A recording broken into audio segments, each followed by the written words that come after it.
Hi, I'm Dolly Vasta, and welcome back once again to For Art's Sake. My guest today is a very handsome gentleman. I've known him for some time. He's a marvelous actor, can play absolutely anything, and has. He's a director, and he's also somewhat of an author. A lot of you know him by another name who watched him for years on All My Children as Paul Martin, but he's really Bill Mooney. Hello. Well, And one of my favorite people. thank you very much. Bill, do you find that Paul Martin still follows you wherever you go? Oh, sure. It's, in fact, it's amazing. It was always amazing to me, the number of people that watch television. And it's even more amazing now. I've been off the show really for over 5 years. And I still walk down the street and people say, hey, hey, hey. And now they're getting a little bit mixed up. Instead of saying, hey, Paul, they sometimes, you know, they say, hey, hey. Hey, aren't you on the news? Or something like that. And I say, no, no, no. Oh, yeah, wait.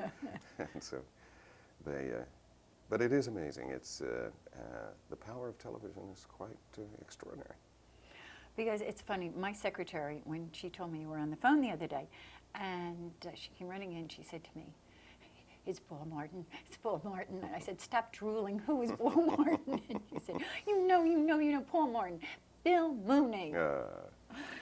Well, it was quite an experience being on the show, and certainly the notoriety that you receive is sometimes very gratifying. Sometimes it's a little bit weird, but most of the time it's very gratifying.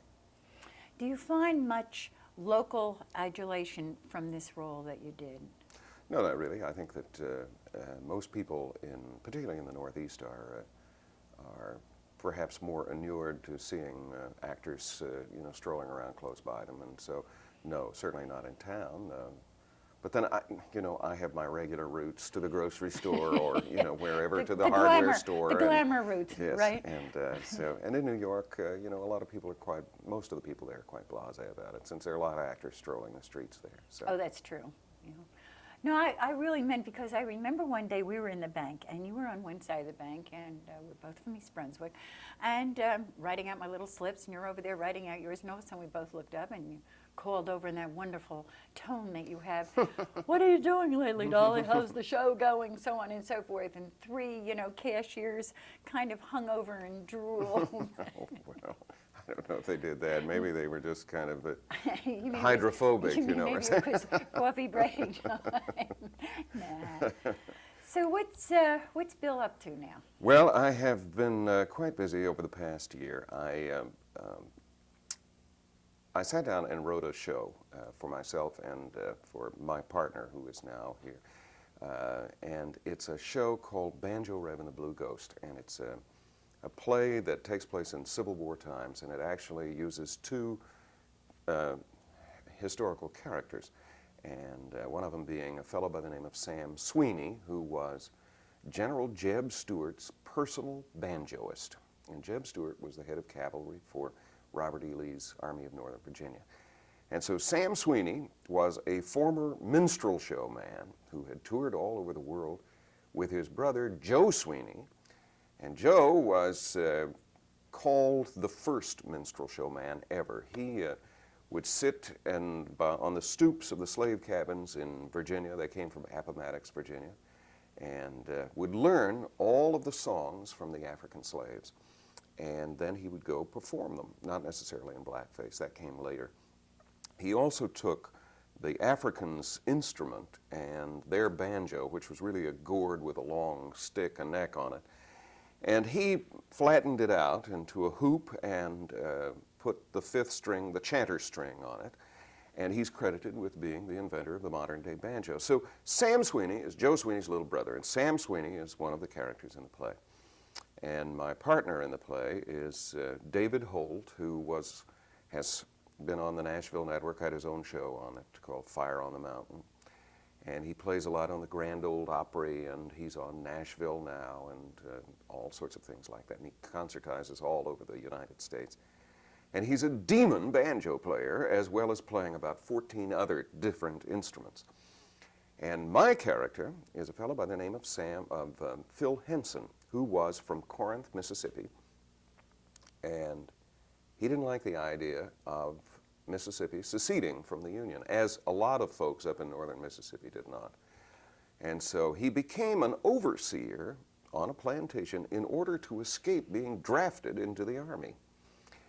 But when Grant's army came down after the Battle of Shiloh and moved into and took over Corinth and the whole northern half of Mississippi, one of Grant's generals needed somebody that knew the whole area really well, and so somebody suggested that Phil Henson might be their man. So this general, General Grenville Dodge, who later became famous as the chief architect of the Union Pacific Railroad, Dodge City, Kansas is named for him, and so on. General Dodge of General Grant's army enlisted Phil Henson to be a spy for the Union forces.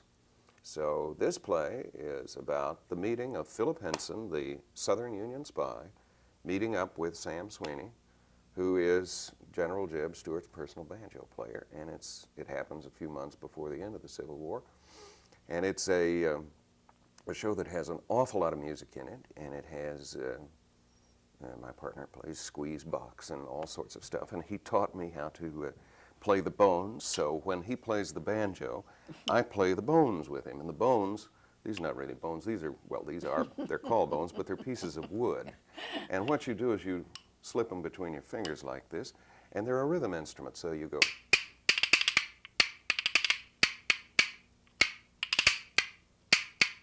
So, you want to try it? Oh, heavens. Slip them between your second and third finger like that. Like that? Mm-hmm. And then wrap this middle finger. Yeah. Now, let me push it this way. Okay. You hold this one, and then this one slaps against it. So just...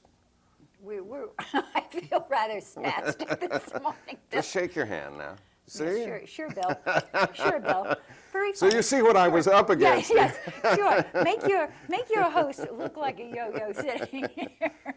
So, Oh, it's so simple. Any child can do it. so at any rate, also too, I had played this little instrument. This is called the Jew's harp, or sometimes the juice harp, or the jaw harp. And what you do is you put it against your teeth, and you make a little space between your teeth, because if you don't, this little twanger will soon make one. And then you blow lightly in and out against it, and that makes the sound. And then the cavity inside your mouth, it's kind of like when you whistle. You just,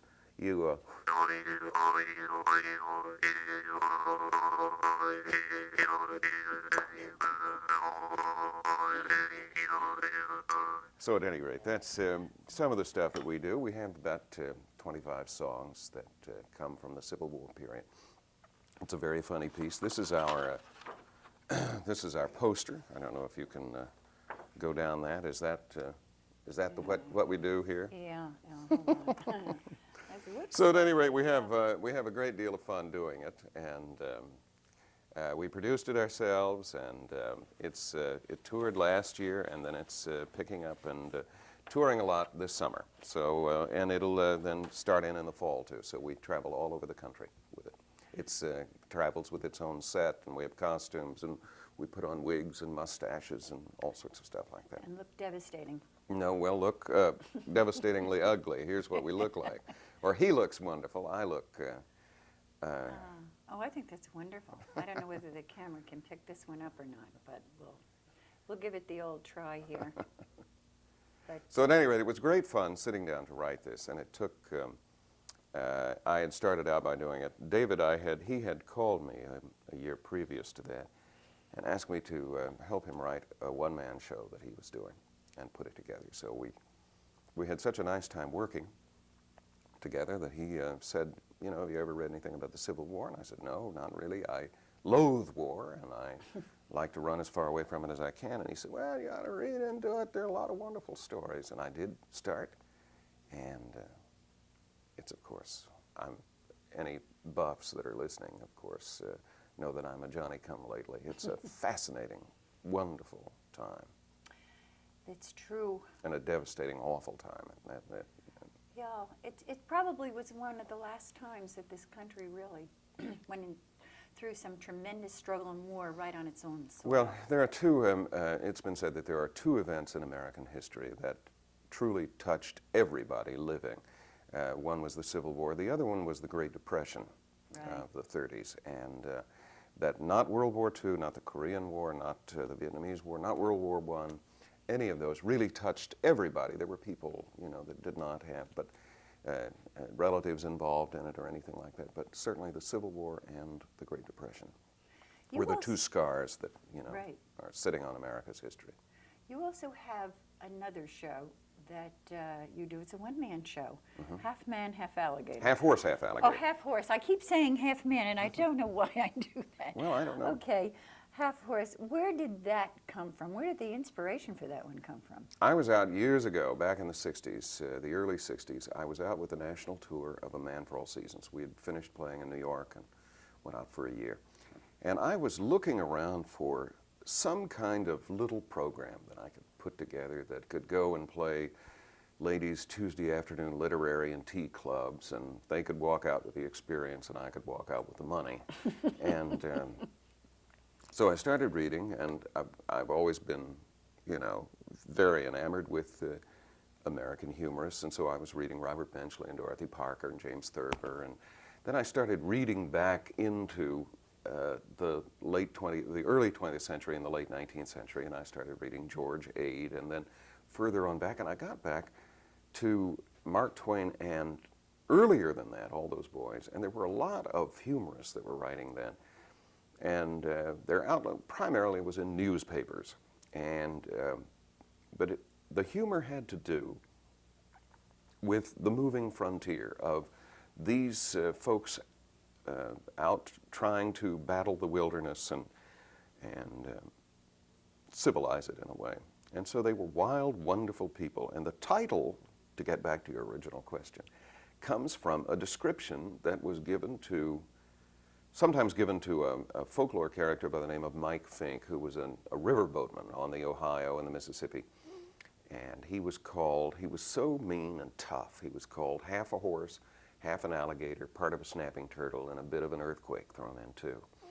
And the language that was used during those times was really quite wonderful. They called something a real sockdolager, you know, and a sockdolager was something that hit with the force of being socked and had the finality of the doxology. So it was a sockdolager, you know, and there were other things. There's a wonderful piece that I use. It's an excerpt from a play called The Lion of the West, which was written by James Kirk Paulding, who was a brother-in-law of Washington Irving. And it has a character in it by the name of Nimrod Wildfire.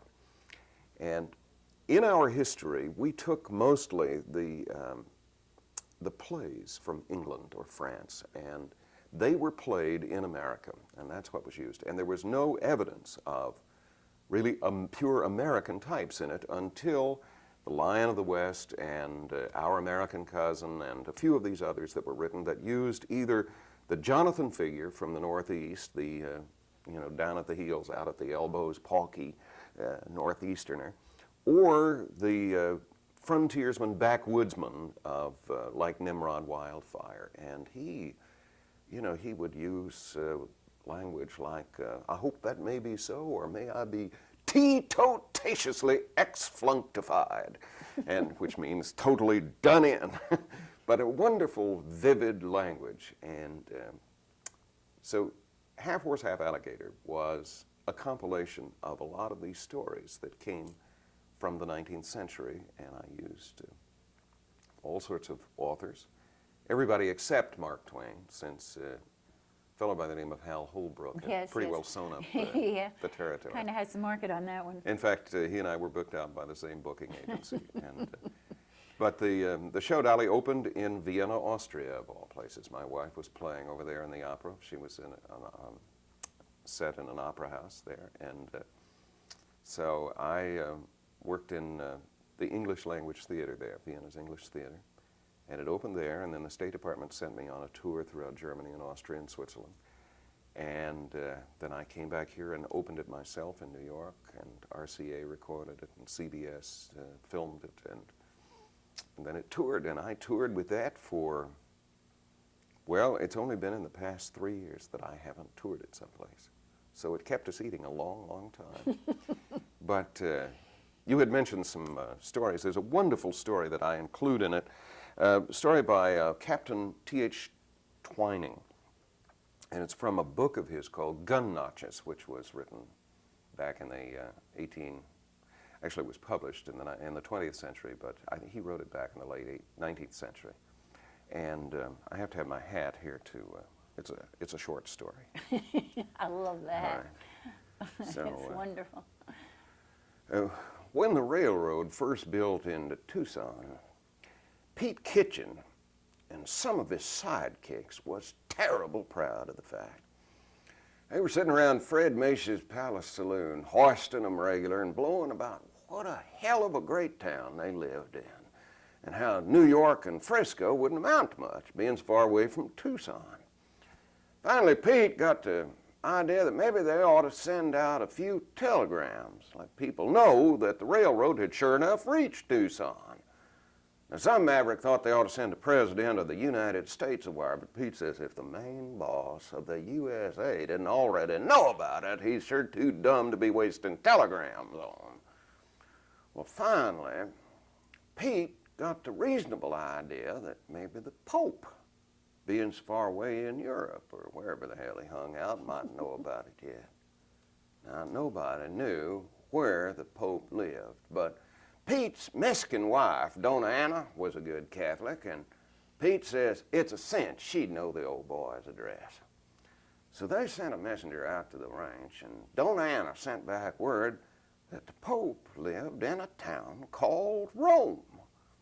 Well, they used up about 20 telegraph blanks doping out the important message, and finally got her fixed up reading Tucson, Arizona Territory, to Pope Leo the 13th, Rome City, Europe. Dear Leo, the railroad has done reached Tucson. Signed, Pete Kitchen. Then they had a few more drinks to brace them up after all that heavy brain work, and sat around speculating on how long it'd be before they'd be like to get an answer. Well, they'd been playing 7-up for the drinks and shooting dice for nearly 2 hours and beginning to get mighty anxious, afraid that telegram had got wore out before it got to Rome and going all that way through the Atlantic Ocean and everything. But finally, a young Mexican that worked around the telegraph office come busting in through the door of the Palace Saloon and handed Pete the reply. Everybody held their breath while Pete opened her up and closed one eye to cipher it out. Then he looked about as sour as a horned toad and handed her over to the barkeep to read out loud. The message was, Rome, Italy, to Mr. Pete Kitchen, Tucson, Arizona Territory. Mr. Kitchen, I am plumb glad to know the railroad has reached you, but where in hell is Tucson? Signed, Pope Leo the 13th. Of course, some of the boys captured and bribed the messenger on the way to the telegraph office with Pete's telegram and wrote the folding one that he got a couple hours afterwards, but Pete held a grudge for the Pope as long as he lived.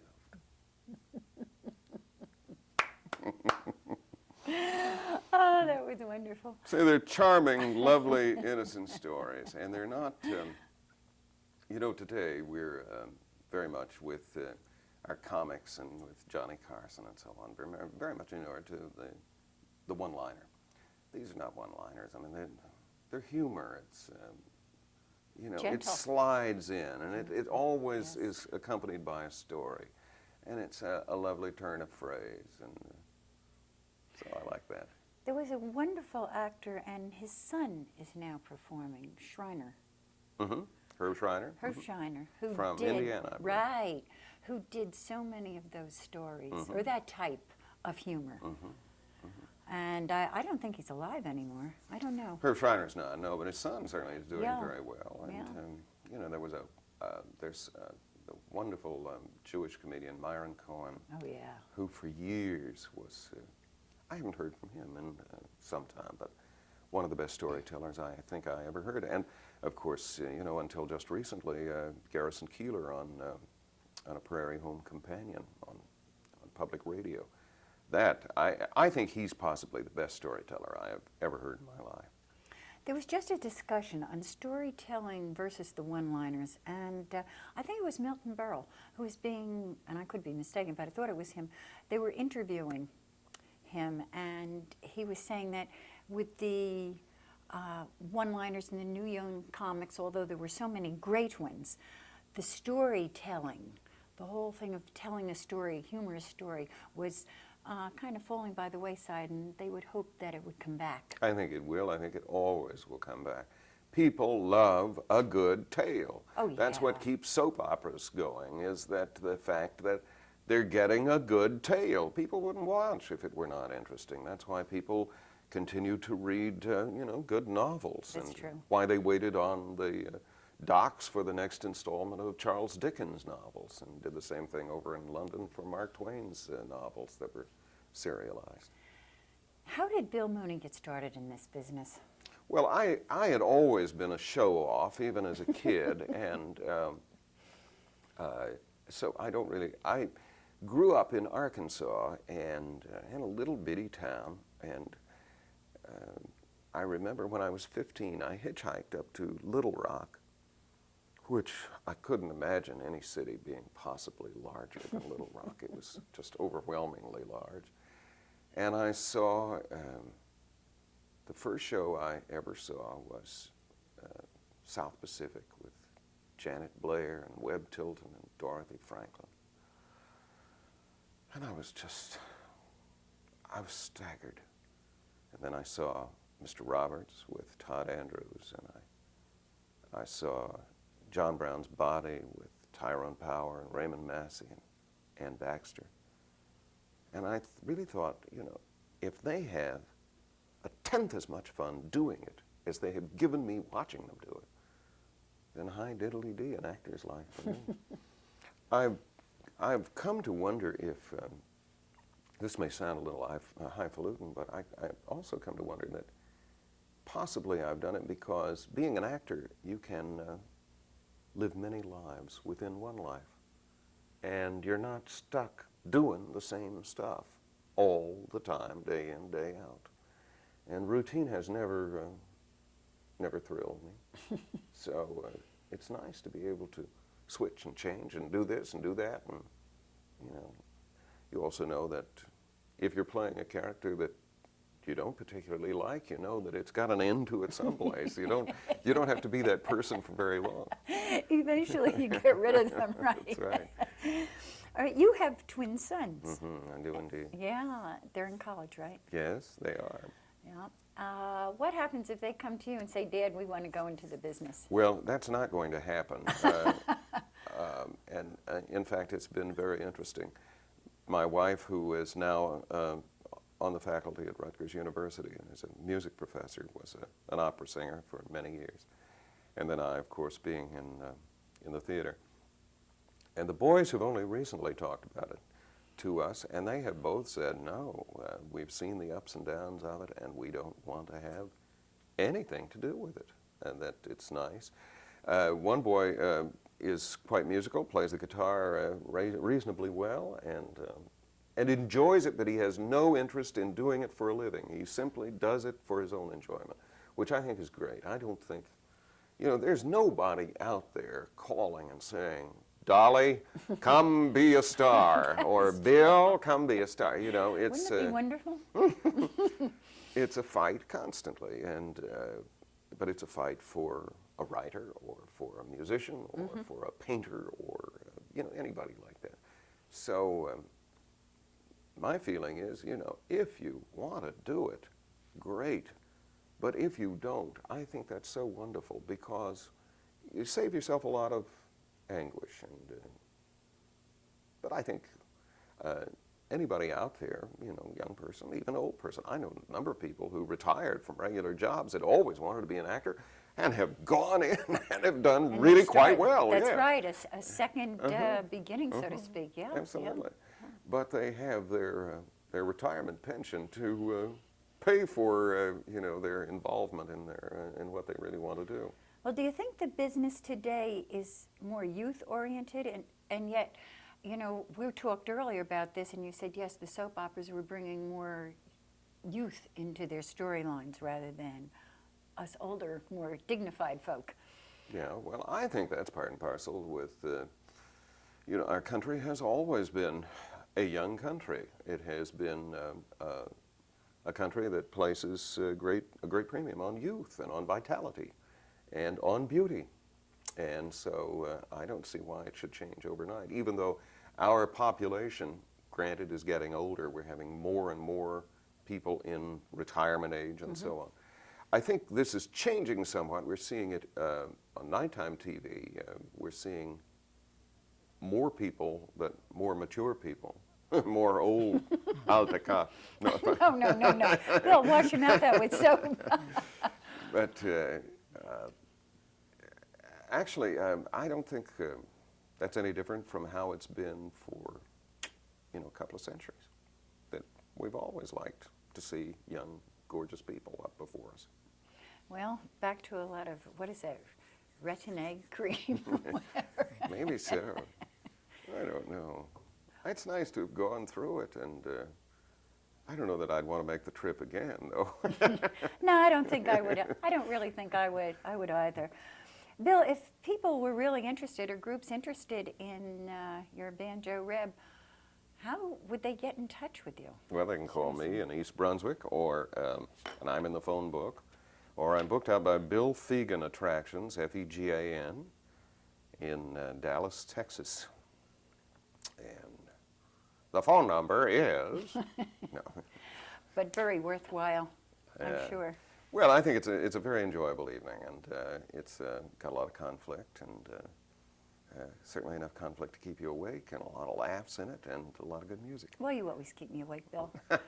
And before we get off the air, before I even get a chance to say thank you and goodbye to our viewers, I want to thank you so much. I could have talked to you for another half hour. I have a load of subjects I want to discuss with you. So you'll have to come back. All right. And to all of you out there, I hope you had as much fun as I did. I'll see you all next month. In the meantime, take care.